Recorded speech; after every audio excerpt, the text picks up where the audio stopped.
All right. Hey guys, what is up? This is going to be our Gilded Age Lesson 3, Part 2 lecture on immigration. So remember, in your Cornell notes, I want you guys to pick up where you left off with our first part of immigration. Don't skip any lines, writing in the big part of your notes on the right. And here we go. We're talking about immigrants coming from Europe, new immigrants from Southern and Eastern Europe. Remember, Southern Europe, we're talking Italians, Eastern Europe, those coming from Romania, Poland, Russia, gypsies. And they're very different, and they are going to face a lot of discrimination. When they come over on those boats, they go past the Statue of Liberty, and then they get processed at Ellis Island, and then they enter New York City, and then slowly, surely, many will make their way to other major American cities. What will happen to them? We know that they'll end up oftentimes in ethnic neighborhoods because they want to be with people who are similar to them, who speak a similar language. So you get the formation of like Little Italy, you get the formation of Chinatown. And we know that most of them will be working in factories. That's why they're going to, most of them, be settling in cities. You have many German immigrants who will go to the rural places. Some will go to rural places, but most will end up in cities because of the industrialization happening during this time period. But how this process occurs is usually at the kitten just screamed, at the processing stations, at the ports in these American cities, there will usually be an agent of what's called a political machine there to greet the immigrants as they disembark from their boats. Now, a political machine is not an actual machine. Think of it like a gang. Okay, these existed back from the 1860s through like the 1880s, 1890s. And political machines are like a gang organization made up of people. And they're called a machine because they are very, very organized. Now, they're political because the purpose of this organized group of people was to gain political power. The way they would do this was by taking advantage of immigrants' votes. Okay, so there would be an agent of this political machine there to greet the immigrants as soon as they got off the boat. They would hand them like a card or something that said Tammany Hall or whatever the name was of that particular city's major political machine. In New York City, this is the example we'll be talking about, Tammany Hall was the big political machine. It was ran by, like a gang has a boss. The boss of Tammany Hall, that big New York City political machine, was named Boss Tweed. William Tweed, there's a picture of him there. There was a political cartoon of him right there. There's another one. He ran this Tammany Hall. So they would get this card from one of his guys, and he would basically advertise saying, "Hey, are you looking for a job? Are you looking for a place to live for you and your honey and your kids? I see you straight off the boat."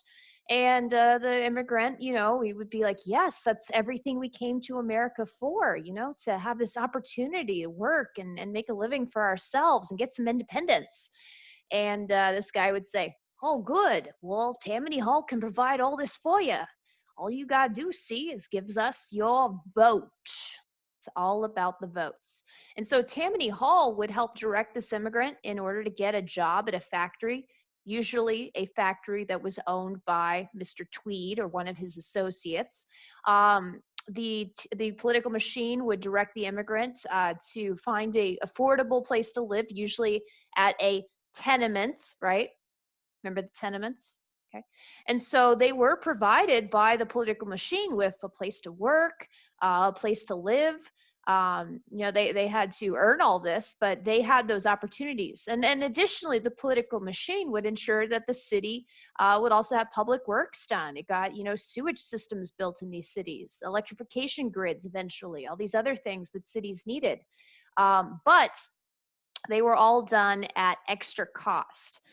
Because this political machine, this organization of men kind of in this gang, this political machine, they're interested in making money. And so once they had the immigrants' assurance of their vote, then they could make sure that they got the city council to be elected from those people that they wanted to be elected. They controlled the city government, in other words. So Boss Tweed, he didn't need to be elected mayor. he decided who would be the mayor, who would be the city council. And then once he controlled the city government, then he could have all of the city's projects, all of their libraries that needs to be built, post offices, roads, sewage systems, all of those things. He could tell the city government that, he wanted them to use his company, his businesses, and then he would charge whatever he wanted to charge, kind of like he had a monopoly on it, right? So this is called grafts. He could basically, like, say they're building a new library or something, or a public school. They would charge, Boss Tweed, his company would charge, $5,000 for every chair, $20,000 for a doorway. They would make enormous profits off of these construction projects, charging way beyond what needed to be charged because he owned the city government. And how did he do that? Because he controlled the immigrant vote. And that was the largest voting bloc in the city. These cities are having millions of immigrants coming in during this time period in late 1800s. If you control the way that those immigrants vote, you control the city. And that's how political machines were able to control the city and make all this money. It's estimated that Boss Tweed and Tammany Hall were able to embezzle like $50 million from the city of New York in the 1860s and 70s. Crazy, crazy amounts of money by today's standards. That would be like hundreds of billions of dollars in today's money. This political cartoon is showing Boss Tweed. Again, he's kind of like the robber barons. He's shown as being very corpulent or fat. That's an indicator symbolizing greed, wealth, and he's shown to kind of have an ugly, nasty face. So the cartoonist, Thomas Nast, very famous Gilded Age political cartoonist, he's not showing Boss Tweed very favorably, right? He's shown kind of as a mean, nasty, fat guy, very greedy. And then he's leaning against this counter that says, "In counting, there is strength." And then it says, "The ballot." Do you know what you put into a ballot box? That's where you put votes. So in counting votes, there is strength.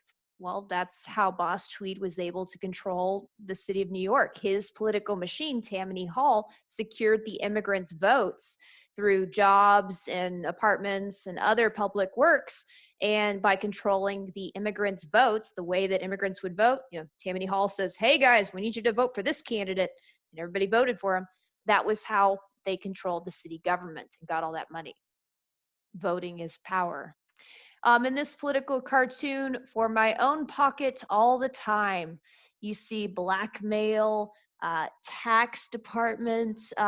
Boss Tweed is depicted as like a tentacled monster. He's an octopus that has his tentacles like all over the city, controlling all these different aspects of the city government and people. Basically, he was in control of the city. There were political cartoons. Look at the pieces, try to figure out the message. That's analysis. It's going to have a point to it. Who took advantage of the immigrants additionally? In the railroads, it was mainly immigrant labor that constructed the hundreds of thousands of miles of railroad that we had by the turn of the century in 1900. Massive, massive railroad projects, including, of course, the most famous, the one that connected the east and west coast of our country, the Transcontinental Railroad. Remember, completed in 1869, connected at Promontory Point, Utah. It was actually constructed by Chinese immigrants coming from the west coast and mainly Irish immigrants that were coming from the east side. But that's just one example. Most railroads were constructed using immigrant labor, and it was a very harsh job. These immigrant men who worked on the railroads, their life expectancy was not great, especially if you were going like through mountains or other things. You were working with explosives like nitroglycerin. Imagine carrying those bottles of nitroglycerin in like a little wooden box, and you're shaking a little bit or you're walking and they rattle along. If one of those breaks, like, you're gonna die. Not to mention carving out the railroads and tunnels like through mountains and stuff. You're also dealing with the problem with getting enough oxygen, or if a cave in. Oftentimes the railroads would use canaries, those pretty little yellow songbirds, they would use them for this purpose. They'd have them in cages at the end of a tunnel where the guys were working. And if the songbird, if the little yellow canary dropped dead in its cage, then they knew that they were running out of oxygen, that there was a lot of carbon monoxide or dioxide buildup, and they needed to get out of there quickly. But this was a very harsh job. And again, it was mostly done by immigrants. They were willing to work for less. They came to this country with nothing. Why they come here? Remember, we talked about this push and pull factors of migration. Why people move? It's either going to be a push, or it's going to be a pull, or it will be a combination of both. Okay. So, for instance, a lot of those new immigrants, like the ones coming from Southern and Eastern Europe, you're like a Jewish family from Romania, like my mom's family was. They were gypsy, they were outcasts, they were being hunted in their own country because of their faith, because of their migrant status. So they come over to America.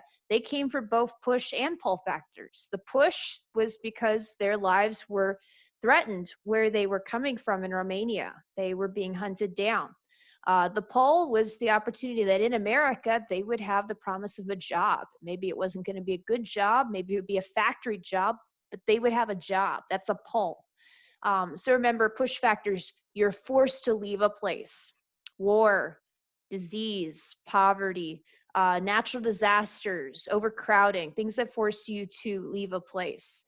The Irish famously, many millions of Irish people starting in the 1840s will begin a mass exodus from Ireland over to the United States because of the Irish potato famine. Potatoes would not grow, a famine.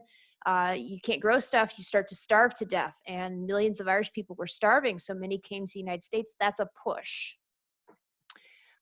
Hurricane Katrina and Hurricane Harvey that hit the United States, our Gulf Coast here in Louisiana and Texas in 2005, caused many people there in New Orleans and Houston areas to have to move. Many came like to Central Texas. That was a push factor because they could not stay where they were. It was flooded. They would have died or they would have lost everything. So those are push factors.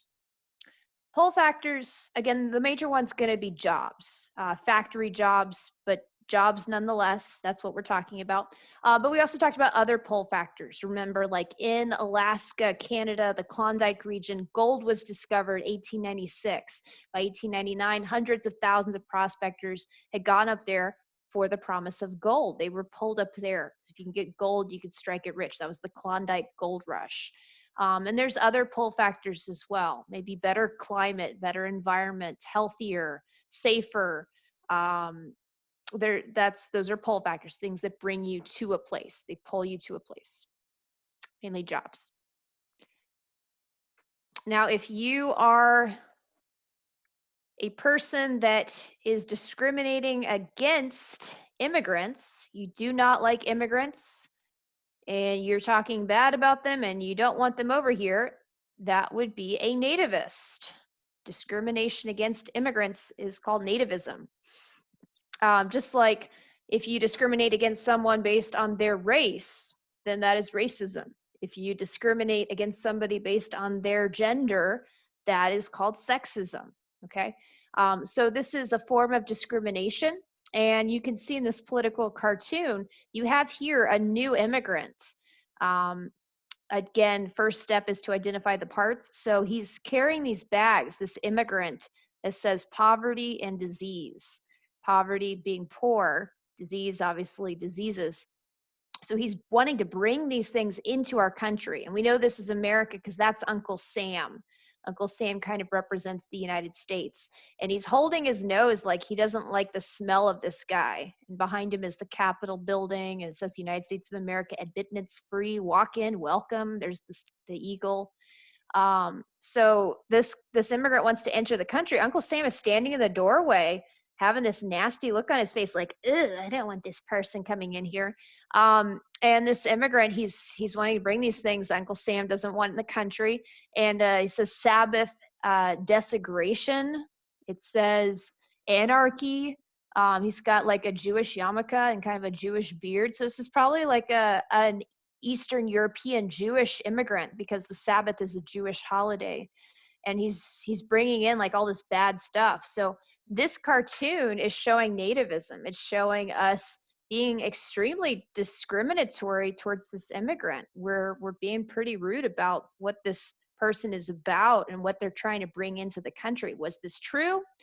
I mean, everybody's an individual, maybe for some, but you can't lump all the people that were coming from Eastern Europe as all the same. That's extremely discriminatory, right?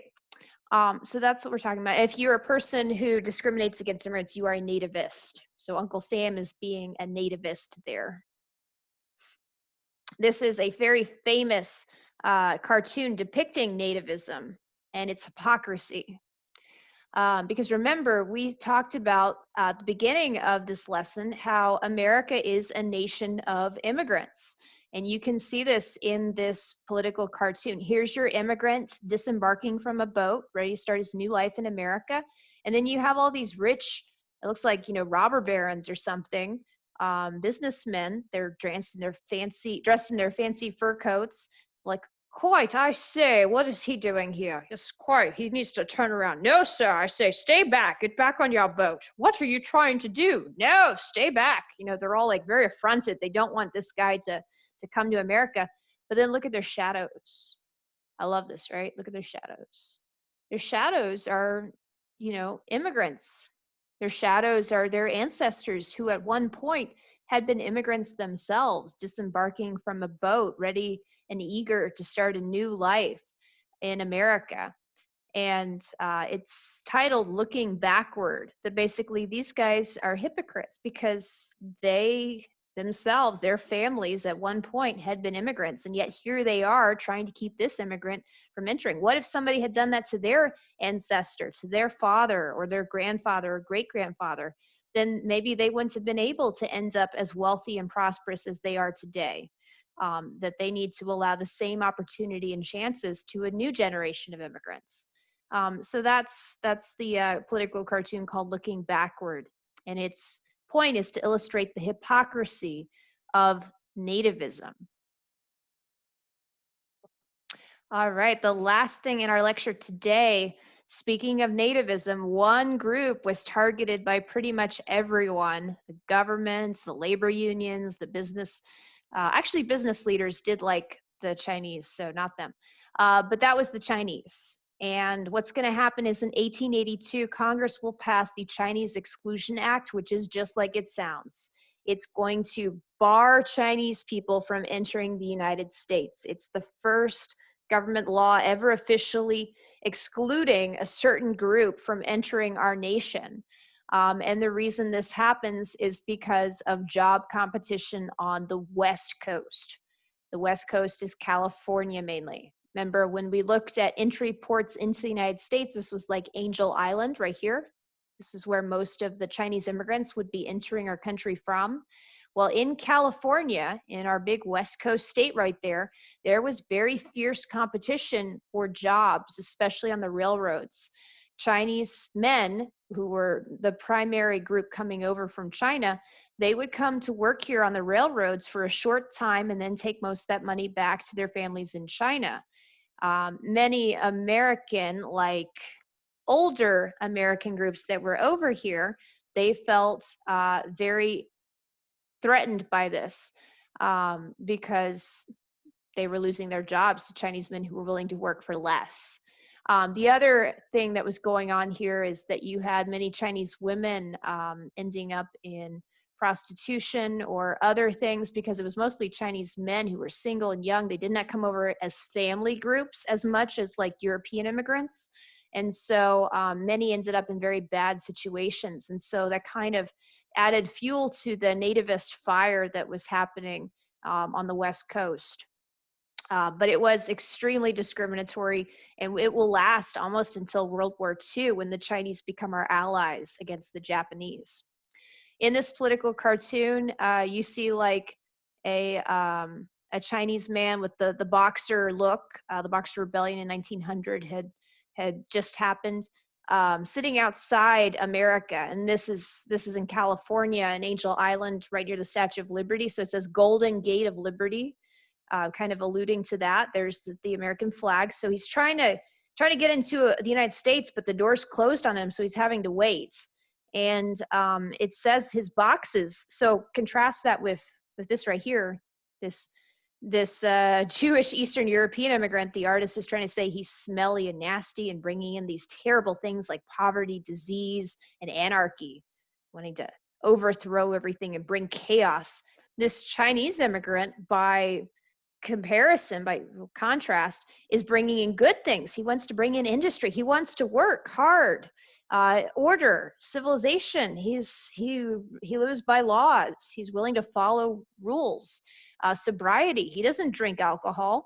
And peace. He wants to be peaceful. He has no intention of causing chaos or trouble. So he wants to bring in these good things. But this notice here is why the door is closed. It says, communists, nihilists, socialists, Fidians, and hoodlums welcome, but no admittance to Chinamen.